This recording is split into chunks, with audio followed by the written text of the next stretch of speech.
নমস্কার, কেমন আছেন সবাই? আপনাদের সকলকে আমার আজকের রেসিপিতে অনেক অনেক স্বাগত জানাই। আজকে তৈরি করব চিংড়ি মাছের মালাইকারি। প্রথমে চিংড়ি মাছগুলোকে ভালো করে পরিষ্কার করে ধুয়ে নিচ্ছি।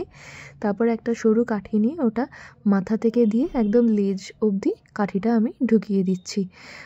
এই কাঠিটা আমি প্রথমবার চিংড়ি মাছে ঢুকিয়ে করলাম। চিংড়ি মাছের মালাইকারি আমার বাড়িতে আগে অনেকবারই হয়েছে, কিন্তু এই প্রসেসটা আমি প্রথমবার করলাম, তো সবগুলো আমার ঠিকঠাক হয়নি।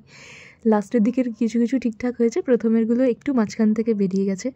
তো আমার এখানে সবগুলো হয়ে গেছে কাঠি ঢোকানো। তারপরে আমি এতে হলুদ আর নুন মাখিয়ে নিচ্ছি। নুন হলুদ মাখিয়ে এটা 10-15 মিনিট আমি রেখে দিয়েছিলাম ভালো করে মাখিয়ে নিয়ে। তারপরে একটা ফ্রাই প্যানে বেশ কিছুটা পরিমাণে সর্ষের তেল গরম করে আমি তিনটে করে মাছ এখানে এপিট ওপিট করে ভেজে নেব।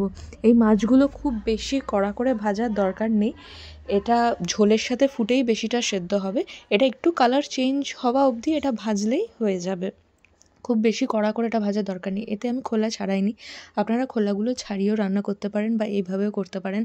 এই প্রসেসটা আমি প্রথমবার খোলা না ছাড়িয়ে কাঠি ঢুকিয়ে এটা প্রথমবার ট্রাই করছি, সেটাই আপনাদের সাথে শেয়ার করে নিচ্ছি। ভুল ত্রুটি হলে অবশ্যই মার্জনা করবেন। আমার প্রথম 3টে মাছ ভাজা হয়ে গেছে, এবার আমি পরের 3টে মাছ ভেজে নিচ্ছি। তো আমার এখানে পরপর 3টে করে মাছ ভাজি, কারণ আমার ফ্রাই প্যানটা ছোটো, খুব বেশি বড় না। 4টে করে দিলে এগুলো পাল্টাতে একটু অসুবিধা হতো। এমনি তো আমার একটু পাল্টাতে অসুবিধা হচ্ছিল, কেন আমি ঠিক বুঝতে পারলাম না। কিন্তু তারপরে সবগুলো মোটামুটি ভালোই ভাজা হয়ে গেছে। এখানে আমার 12 পিস মতো মাছ ছিল, তো আমি পরপর সবগুলো ভেজে নিচ্ছি। আজকে একটু ভালো মন্দ রান্না করার কারণটা আপনাদের সাথে একটু ভাগ করে নিই, কারণ আজকে আমার খুব প্রিয় একটি বিশেষ মানুষের আইবুড়ো ভাতের অনুষ্ঠানের আয়োজন করা হয়েছিল আমার বাড়িতে। তো তার চিংড়ি মাছটা অত্যন্ত প্রিয়, তো সেটা তো অবভিয়াসলি একটা পদ রাখতেই হয়। তাই জন্য চিংড়ি মাছের মালাইকারির থেকে ভালো আর চিংড়ি মাছের কোন পদটা হতে পারে। তো চিংড়ি মাছের মালাইকারি আজকে তার অনারে আমার বাড়িতে তৈরি হচ্ছে।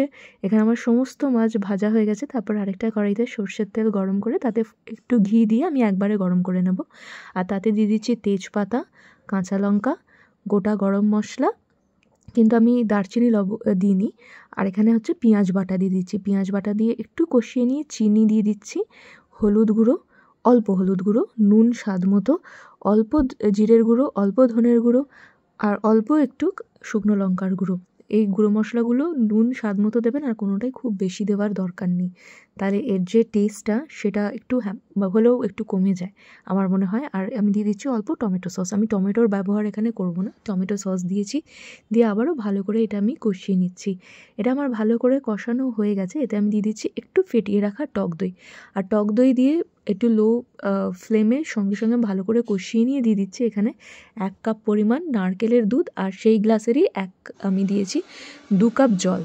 দিয়ে এটা কিন্তু ফুটতে দিতে হবে না, এটা এর মধ্যে ভেজে রাখা চিংড়ি মাছটা দিয়েই এটা ভালো করে মিডিয়াম ফ্লেমে ভালো করে ফোটাতে হবে, যাতে এর ভেতরে খুব ভালো করে গ্রেভিটা ঢুকে যায়। তো মিডিয়াম ফ্লেমে 10-15 মিনিট ফুটিয়ে নেবার পর আমার গলদা চিংড়ি মালাইকারি একদম রেডি।